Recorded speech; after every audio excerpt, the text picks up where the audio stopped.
Hello everyone, welcome to Engineers Point. आज हम पढ़ेंगे मेथड ऑफ कंटूरिंग का सेकेंड मेथड, इनडायरेक्ट मेथड। इससे पहले आपको पिछला वीडियो देखा होना चाहिए, क्योंकि मेथड ऑफ कंटूरिंग का पहला हम वीडियो बनाए थे डायरेक्ट मेथड। डायरेक्ट मेथड में वो सारे बेसिक चीज़ बताए थे। बैक साइड क्या होता है, फोर साइड क्या होता है, आरएल क्या होता है ना, बेंचमार्क क्या होता है, मतलब बेसिक चीज़ बताए हैं। वो सारी चीज़ें इसमें नहीं बताएंगे। इसमें हम डायरेक्ट फटाक से बताएंगे आरएल निकाल दिए। अब आरएल कैसे निकालते हैं, यदि पीछे का वीडियो देखें तो ज़्यादा समझ आएगा, डायरेक्ट ये वीडियो देखेंगे नहीं समझ आएगा, है ना। तो मेथड ऑफ कंटूरिंग में मेथड ऑफ कंटूरिंग, है ना। डायरेक्ट मेथड ख़त्म कर चुके हैं। आज हम पढ़ेंगे इनडायरेक्ट मेथड। इनडायरेक्ट मेथड, है ना। अब देखिए नाम से लग रहा है क्या है इनडायरेक्ट मेथड। तो डायरेक्ट मेथड क्या था, कुछ रिवीजन करते जाए। डायरेक्ट मेथड था आपका, डायरेक्ट मेथड क्या था, समय ज़्यादा लगता है, पैसा ज़्यादा लगता है ना, दिक्कत होती है, कठिनाई होती है, लेकिन एक्यूरेट मेथड था, है ना। सेम उसका उल्टा हो जाएगा। इसमें क्या लगता है, टाइम कम लगता है, रुपया पैसा कम लगता है ना। उसके बाद जो श्रम है, श्रम भी क्या लगता है, कम लगता है, आसानी से हो जाता है। लेकिन ये आपका इनएक्यूरेट मेथड है, इसमें एक्यूरेसी नहीं रहती है। ये क्या होता है, डायरेक्ट मेथड ना इनडायरेक्ट मेथड डायरेक्ट के रिस्पेक्ट में बड़े एरिया में किया जाता है। अब इनडायरेक्ट मेथड के 3 मेथड होते हैं। पहला होता है वर्ग विधि द्वारा, है ना। दूसरा क्या होता है, क्रॉस सेक्शन मेथड द्वारा, यानी अनुप्रस्थ काट विधि द्वारा। इसके 2 मेथड नहीं 3 मेथड होते हैं। आज हम बस 2 ही मेथड पढ़ेंगे, वर्ग विधि द्वारा, अनुप्रस्थ काट विधि द्वारा। कल हम थर्ड मेथड पढ़ लेंगे, रेडियल मेथड, ठीक है। और हम कल ही क्या करेंगे, डायरेक्ट मेथड इनडायरेक्ट मेथड में तुलना कर देंगे, क्योंकि मेरे पास अभी कहीं हमको जाना था, नहीं तो हम इनडायरेक्ट भी आपको पढ़ा देते, मतलब कि तीसरा मेथड भी पढ़ा देते। तीसरा मेथड लिख लीजिएगा रेडियल, है ना। ये मतलब को 2 ही होता है, क्या हो जाएगा आपका, रेडियल हो जाएगा। अब देखिए वर्ग विधि में क्या होता है, वर्ग विधि में क्या होगा कि हम जाएंगे फील्ड में और पूरे फील्ड में चूना गिरा करके, और क्या कर लेंगे, फील्ड में चूना गिरा के पूरे फील्ड को स्क्वायर या रेक्टेंगल में, आयत में क्या कर लेंगे, पूरे फील्ड को बांट लिए। देखिए पूरे फील्ड को स्क्वायर या आयत में क्या करेंगे, बांट देंगे चूना गिरा करके। और प्रत्येक कोने पर क्या धंसा देंगे भाई, खूंटी धंसा देंगे, पेग, है ना। प्रत्येक कोने पर खूंटी को धंसा देंगे। अब ये जो भुजी नहीं भाई, जो भुजा होगा ना, है ना। देखिए ऐसा नहीं है कि सब स्क्वायर एक ही समान रखना है। देखिए जैसे कि समझिएगा, ये स्क्वायर ए दूर, यानी ऐसा नहीं कि सारा एक बराबर ही रखना है, ये अधिक कम हो सकता है। देखिए, है ना, इन दोनों का लंबाई चौड़ाई एक जैसा है, लेकिन इसका अलग हो गया, तो अलग अलग हो सकता है, इसमें कोई दिक्कत नहीं है। लेकिन मतलब स्क्वायर आयतों में पूरे एरिया को क्या कर लेंगे, बांट लेंगे, ठीक है। और प्रत्येक कोने पर खूंटी धंसा देंगे। और ये ड्राइंग शीट है, क्योंकि फील्ड का एरिया बहुत बड़ा होता है, उसके स्केल मानकर रिड्यूस कर लेते हैं। ये ड्राइंग शीट पे ऐसा बना दिए हैं। फील्ड में क्या करेंगे, फील्ड में प्रत्येक कोने पर, जहाँ कोना है, प्रत्येक कोने का क्या हम ज्ञात कर लेंगे, आरएल। प्रत्येक कोने का क्या ज्ञात कर लेंगे, हम आरएल ज्ञात कर लेंगे। जैसे देखिए इसका 97, 98, 99, 100, 101, 102 मीटर, ऐसा मीटर में आरएल मिल गया। अब देखिए ज़मीन गया तो बढ़ेगा या नीचे, देखिए जो ज़मीन रहेगा या तो मतलब कि इस साइड में ऊंचा होगा या नीचा होगा, यही तो हो सकता है। तो मान ले रहे हैं इस साइड में क्या हो रहा है आपका, मतलब कि बढ़ रहा है ना। लाइट कट गया, आधा घंटा इंतज़ार करने के बाद लाइट आया है, ठीक है। चलिए देखते हैं। हम कह रहे थे या तो देखिए ज़मीन कैसा रहेगा, या तो बढ़ेगा, मतलब कि या तो ऊँचा होगा या फिर नीचा होता जाएगा। तो देखिए बना दिए, है ना। तो मतलब कि देखिए कैसा भी ज़मीन हो सकता है, छोटा एरिया है तो बस हम एक आसान सा ले रहे हैं, ठीक है। यहाँ लिख देंगे, हम क्या लिख देंगे, हाँ यहाँ क्या लिखेंगे भाई, यहाँ लिखेंगे 98, 99, 100, 101, 102, 103, ठीक है। यहाँ देखिए, यहाँ से इधर घट भी सकता है ना। देखिए 98, 97, 96, 95, 94, ऐसा भी हो सकता है, घट भी सकता है, बढ़ भी सकता है। इधर हम बढ़ा रहे हैं, इधर घट भी सकता है, बढ़ भी सकता है, ठीक है। यहाँ जगह 99, 100, 101, 102, 103, 104, यहाँ हो जाएगा आपका 100, 101, 102, 103, 104, 100, लेकिन समझाने के लिए एकदम आसान लिया जाता है ना। 101, 102, 103, 104, 105, 106, ठीक है। तो एक घटा भी सकते हैं, 97, 98 है ना, 97, 98 कर दिए हैं तो घटा भी सकते हैं, कुछ भी कर सकते हैं, लेकिन समझिएगा। अब आपको क्या करना है, इसी तरह प्रत्येक बिंदु पर हम लोग आरएल ज्ञात करके और उसे ड्राइंग में क्या करते हैं, उसको नोट कर देते हैं। और इंटरपोलेशन मेथड के द्वारा, इंटरपोलेशन मतलब होता है ना, क्या किए हैं भाई, फील्ड में काम किए हैं और स्केल के मान करके इसको अपने ड्राइंग शीट पर प्लॉट कर लेंगे और क्या करेंगे, हाँ प्लॉट कर लिए। उसके बाद क्या करेंगे भाई, अब इंटरपोलेशन मेथड के द्वारा जिस भी आरएल की हमको ज़रूरत रहेगा उसको हम निकाल लेंगे।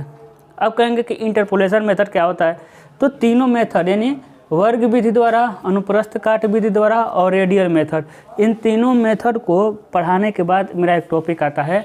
क्या टॉपिक आता है कि अनुप्रस्थ मतलब कि हाँ इंटरपोलेशन मेथड, तब वहाँ समझाएंगे हम, ठीक है। अभी आपको मोटा मोटी समझा रहे हैं कि देखिए यहाँ 97 पता है, यहाँ 98 पता है। अब 97 और 98 के बीच में हमको चाहिए 97.4, 97.3 वाला आरएल है ना, ये सब आरएल ही है। तो 97.4, 97.3 वाला आरएल चाहिए। तो इन दोनों के बीच में हम किसी सिस्टम से निकाल लेते हैं, उसे कहते हैं इंटरपोलेशन मेथड, है ना। फार्मूला है इसका, है ना। जैसे 98 हो गया, 98 और 99, अब 98 और 99 के बीच में कोई भी हमको चाहिए तो इंटरपोलेशन मेथड द्वारा निकालेंगे, ठीक है। अब इंटरपोलेशन मेथड आगे का टॉपिक है। देखिए जैसे कि 98 आपको 100 वाला आपको कंटूर लाइन खींचना है, तो देखिए 100 वाला फ्री हैंड मिला देंगे, 100 वाला हो गया। आपको 102 वाला खींचना है, देखिए ये क्या हो जाएगा आपका 102 वाला।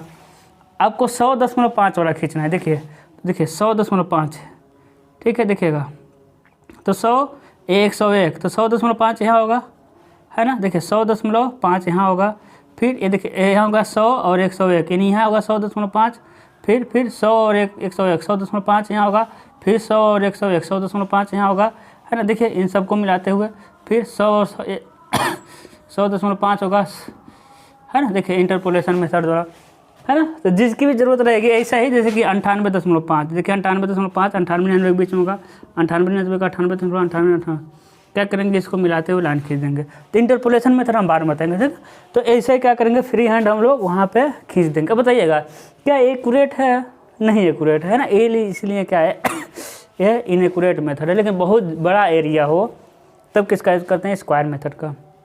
आसान है, समझ गए। किसी की भी ज़रूरत होगी आप माप दीजिएगा, है ना। अब समझिएगा दूसरा होता है आपका अनुप्रस्थ काट विधि, है ना, यानी क्रॉस सेक्शनल मेथड। अब जैसे कि ये तो कोई फील्ड हो गया, लेकिन आपको कोई छोटी मतलब कि एक पतली पट्टी का सर्वे करना है। पतली पट्टी मतलब आपको रेलवे ट्रैक का सर्वे करना है, समझ रहे हैं। पतली पट्टी मतलब आपको रेलवे ट्रैक, बहुत लंबा रहता है रेलवे ट्रैक, या फिर रोड का सर्वे करना है, बहुत लंबा होता है, या फिर रेलवे हो गया, रोड हो गया, नहर, या फिर नहर का सर्वे करना है ना, या फिर सीवर लाइन, तो ये बहुत लंबे होते हैं। तो पट्टियों का सर्वे करने के लिए किसका यूज़ करें, अनुप्रस्थ काट विधि। इसमें क्या करते हैं कि सबसे पहले ना, जैसे रोड है तो रोड के सेंटर पे एक लाइन खींचते हैं, रोड के सेंटर पर लाइन खींचे और क्या करेंगे, विभिन्न बिंदुओं के, है ना। फिर समझिए, रोड के सेंटर पर लाइन खींचे, फिर सेंटर के इधर एक लाइन खींचेंगे, सेंटर के इधर एक लाइन खींचेंगे, फिर एक लाइन और खींच देंगे, एक लाइन और खींच सकते हैं, और भी खींच सकते हैं, दो ही लाइन में हो जाता है। रोड कितना चौड़ा है ये, ठीक है, कुछ भी रोड हो गया, रेल हो गया, तो क्या खींचे, एक सेंटर लाइन और अगल बगल भी 2 लाइनें खींच देंगे। उसके बाद क्या करेंगे, अनुप्रस्थ काट, इसको भी सेम ऐसे ही बांटेंगे, लेकिन ये बहुत लंबाई में होता है, समझ रहे हैं ना, बहुत लंबा तक चले जाते हैं, तो पट्टी के रूप में जाते हैं। उसके बाद देखिए इसी तरह आरएल मिल जाएगा आपको 100, 99, देखिए घटा रहे हैं इस बार, 98, 97, 96। अब जैसा भी होगा, है ना। अब देखिए इधर घट रहा है तो हो सकता है इधर बढ़ जाए, यहाँ 101, 100 इधर घटेगा, है ना, 99, 98, 97। फिर देखिए इधर क्या हो जाएगा, 102, फिर 101, 100, 99, 98, फिर 103, 102, 101, 102, 100 और हो जाएगा आपका 99। ऐसे ही बहुत लंबाई में, यानी इसको पट्टी, जब पट्टी के रूप में हमको कंटूर बनाना होता है तब किसका कहते हैं, अनुप्रस्थ काट विधि का। ठीक है, अब जो भी चाहिए आप देखिए, 99 वाला चाहिए, 99 मिलाइए, वही 99 मिलाइए, मिल गया है ना। आपको 101 वाला चाहिए, 101 वाला मिल गया है ना, यहाँ पे लिख देंगे 104, 102, 101 और 100, यहाँ हो जाएगा आपका 101। अब इसमें भी इंटरपोलेशन मेथड द्वारा आपको 100 दशमलव मतलब 99.5 का चाहिए, तो देखिए 100 और 99.5 यहाँ मिलेगा, 99.5 यहाँ मिलेगा, फिर 99.100 यहाँ मिलेगा, फिर 99.100 यहाँ मिलेगा। अब देखिए इन दोनों को सबको मिलाते हुए 99.100 यहाँ मिल जाएगा, 99.100 यहाँ मिल जाएगा, फिर 99.100 यहाँ मिल जाएगा, फिर 99.100 यहाँ मिल जाएगा बीच में। देखिए कंट्रोल लाइन क्या कर लेते हैं, खींच देते हैं। तो दोनों बहुत आसान है, बहुत आसान है। चलिए रेडियल लाइन भी समझाई दे रहे हैं, ठीक है। रेडियल मेथड, अब देखिए रेडियल मेथड भी क्या है, बहुत आसान है, कुछ नहीं करना है। रेडियल मेथड में क्या करना है भाई कि किसी है ना रेडियल नहीं आता है, उतना आसान है, कुछ है नहीं उसमें, यही इसी में दोनों से आएगा। अब रेडियल मेथड में क्या करेंगे कि किसी एक बिंदु पे हम क्या हो जाएंगे, मतलब स्थिर हो जाएंगे, है ना, और यहाँ से एक रेडियल लाइन खींच लेंगे, एक बिंदु पे स्थिर होकर और रेडियल लाइन खींच लेंगे। और रेडियल लाइन पे विभिन्न बिंदुओं पर हम क्या कर लेंगे, आरएल ज्ञात कर लेंगे, और है ना विभिन्न बिंदुओं का आरएल ज्ञात कर लेंगे और इन लोगों को मिला देंगे, सबको महाराजों को, है ना। विभिन्न बिंदुओं पर एक रेडियल बना करते हैं बस, है ना रेडियल वाले को करते हैं और इन क्या करते हैं, बना कर ग्राफ खींच लेते हैं। तो रेडियल मेथड उतना इंपॉर्टेंट नहीं है, ठीक है। तो क्या हो जाएगा आपका, इसको इन दोनों को जरूर पढ़िएगा। तो ये हो जाएगा आपका स्क्वायर विधि द्वारा, ये हो जाएगा आपका अनुप्रस्थ काट विधि द्वारा, यही दोनों में से आएगा। और ये आ गया आपका टेम्परेरी वाला, मतलब कि रेडियल मेथड, ठीक है। बीच में खड़ा होकर रेडियल लाइन खींचते हैं और उसी पर, है ना, उसी पर जो भी रेखा मिलती रहती है, जो भी आरियल मिला रहेगा उस समान आरियलों को मिला के क्या खींच देंगे, एक लाइन खींच देंगे, जिसे कहेंगे कंट्रोल लाइन, ठीक है। चलिए और भी एक टॉपिक पढ़ाई दे रहे हैं। अब होता है आपका एक टॉपिक आता है